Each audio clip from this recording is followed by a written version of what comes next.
Visi datori sastāv no vienām un tām pašām detaļām – mātes plates, procesora, atmiņas, cietā diska un citām. Tomēr datori ir dažādi, un arī to cenas atšķiras.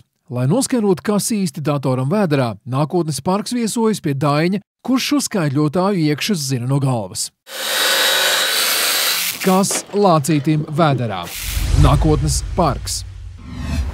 12 colu biznesa klases, viņu sauc par no sērijas Road Warrior, tāds tā kā ceļa kaujinieka labākais draugs no sērijas. Viņš ir kaut kāds kilograms, bišķiņu vīrs un tā tālāk. Viņiem cena, man liekas, sākās no kaut kādiem latiem 800, ja nemaldos. Lai samazinātu visus tos izmērus, viņam jau ir izņemts ārā DVD, kas nemaz tik saldi arī nav, bet mēs zinām tos DVD, mēs tik daudz arī neizmantojam.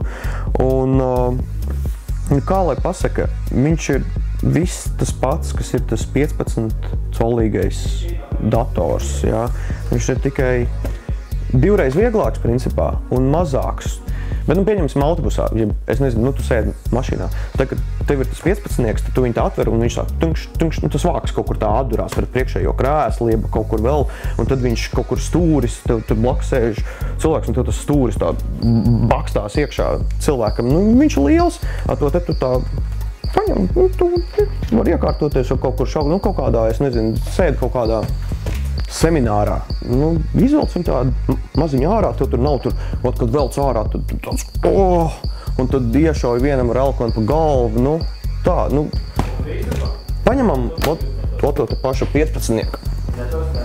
Blakām noliekam, lai var saprast to izmēru. Un tā ideja ir tāda, ka tev viņš jāatver ir vairāk vaļā, cik viņš šeit aizņem vietu un cik viņš šeit aizņem vietas. Tā ideja ir. Un, principā, to datoru cenu veido tas, ka viņš ir tik maziņš un tik viegls, un tur pat nav ko īsti vairāk komentēt. Korpus ir no vieglākiem materiāliem parasti veidots. Ekrāns ir, teorētiski ir tā, ka mazāks ekrāns ir lētāks, bet viņam ir tāpat izšķirtspēja līdz ar to, ka tie pikseļi ir mazāki, jo mazāk pikseļi, jo tas ekrāns sanāk dārgāks. Vajag bieži ultravieglajos datoros izmanto tos LED izgaismotos, LED aizmuguras izgaismojuma to sistēmu, kas atkal viņu sadārdzina. Un viss, kas šeit ir iekšā, visam parasti ir klāt tas maģiskais ultralight, un ultralight nozīmē uzreiz dārgs. Mēs varam paskatīties, kas lācītim vēderā.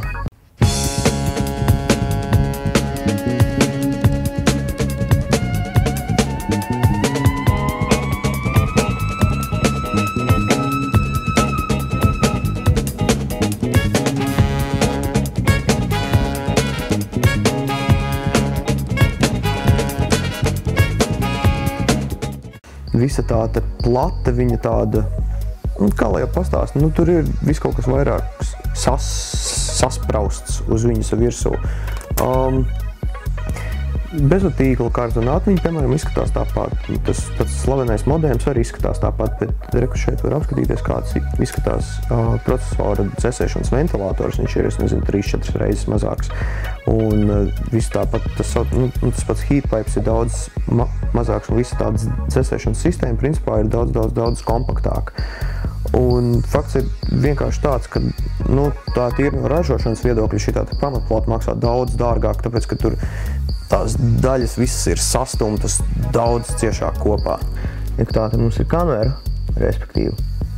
Un šis ir mikrofons, kur ir labā izteka mikrofona, labā daļa un mikrofona kreisā daļa. Stereo mikrofons. Un šie te dīvainie bleķi, kas varbūt pēc nekā neizskatās, tās ir Wi-Fi antenas, respektīvi par cik visi tie datori arī supportē to GPRS lietu, tad tās gan ir gan GPRS, gan Wi-Fi. Viņas pat tā nedaudz atšķirās. Šito lādīt ir īstenībā tā, ka man šeit stāv tās skrūvītes. Par tām skrūvītēm stāsts tāds, kas atceros mazā bērnībā, ka man kaimiņš pirkšķi remontēja. Viņš mūždien tur kaut kādu karburātoru izjauka, saliek skrūvītes, paliek pāri. Manam datoriem tas pats, es te viņas visas krāju, un tā viņas te man krājās. Vien pēc otru salabo vienu datoru, 2 skrūvītes paliek pāri, vēl 1, vēl 3. Un tā jau kāds 10 ir.